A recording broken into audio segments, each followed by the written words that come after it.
মই শ্ৰদ্ধাৰ মহেশ্বৰ বসুমতাৰী ব্যক্তিত্বলৈ মই আন্তৰিক ধন্যবাদ জনাইছোঁ। আজি ৰদালি প্ৰকাশন আৰু ৰদালি কাব্য আলোচনী যি চতুৰ্থ বৰ্ষপূৰ্তি অনুষ্ঠান, এই অনুষ্ঠানত উপস্থিত হ'বলৈ পাই মই নিজকে বৰ ধন্য মানিছোঁ, গৌৰৱ অনুভৱ কৰিছোঁ। কিন্তু যি বঁটাটি মোলৈ আগবঢ়াইছে মই তাৰ বাবে মুঠেও যোগ্য নহয় বুলি মই নিজকে ক'ব বিচাৰোঁ। মই ইয়াৰ যোগ্যতা নাই কোৱা এতিয়ালৈকে বৰ্তমান, মই কৰি আছোঁ, মই কৰি যাম। কিন্তু ৰদালি বৰ্ষপূৰ্তি অনুষ্ঠানৰ এই ঐতিহ্য প্ৰসিদ্ধ নগৰীত অসমৰ প্ৰান্তীয় চহৰ সৰুপথাৰ হেন চহৰত এই ৰদালিয়ে বহল মঞ্চত আপোনা খবৰ মোৰ শ্ৰদ্ধাৰ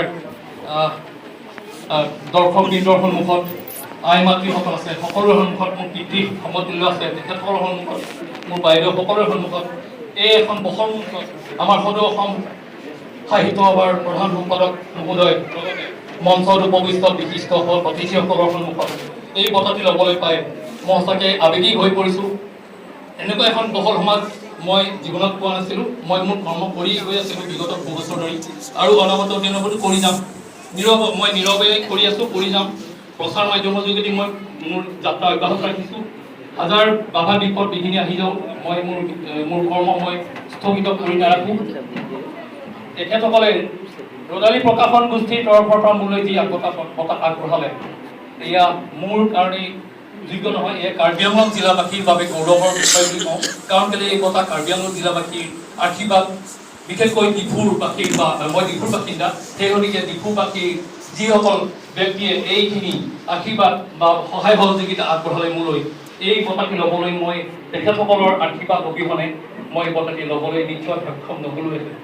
আৰু এই ক্ষেত্ৰত মই পোনপ্ৰথমে এটা কথা মই আগতেও ক'ব লাগিব, আগতেও কৈছিলোঁ, এতিয়াও পুনৰবাৰ ক'ব বিচাৰিছোঁ যে ৰদালি প্ৰকাশন আৰু ৰদালি কাব্য আলোচনী অতি কম সময়ৰ ভিতৰত মই আগৰ পৰাই যদিও নাম শুনি আছিলোঁ, কিন্তু তেখেতসকলৰ যি সমাজৰ প্ৰতি যিখিনি তেওঁলোকৰ অৱদান অৰিহণা আগবঢ়াই আহিছে সঁচাকৈয়ে প্ৰশংসনীয়, অতিকৈ উচ্চ প্ৰশংসনীয়। মই ক'ব বিচাৰোঁ, মই মোৰ ভাষাৰে তেখেতসকলক মই সন্মানো জনাইছোঁ, শ্ৰদ্ধাও কৰি আহিছোঁ বিগত কালছোৱা ধৰি আজি পৰ্যন্ত। অনাগত দিনতো তেনেকৈ মই মোৰ ভাৱ ভাষাৰে মই জনাই যাম, মোৰ কলমেৰ জৰিয়তে মই জনাই যাম।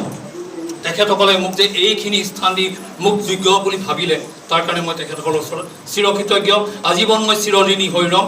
এইখিনি কথা কৈ মই তেখেতসকলৰ ওচৰত ধন্যবাদ জনাইছোঁ, চিৰকৃতজ্ঞ জনাইছোঁ। ধন্যবাদ।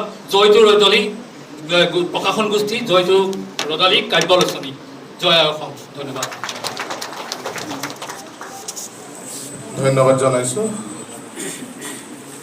পংকজ ডেকা ডাঙৰীয়াই আজি তেখেতৰ এই যি ৰদালি সাংবাদিকতা বঁটা পোৱাৰ মুহূৰ্তত তেখেতৰ মনৰ ৰদালি প্ৰকাশন আৰু ৰদালি কাব্য আলোচনীক অনুপ্ৰাণিত কৰিব।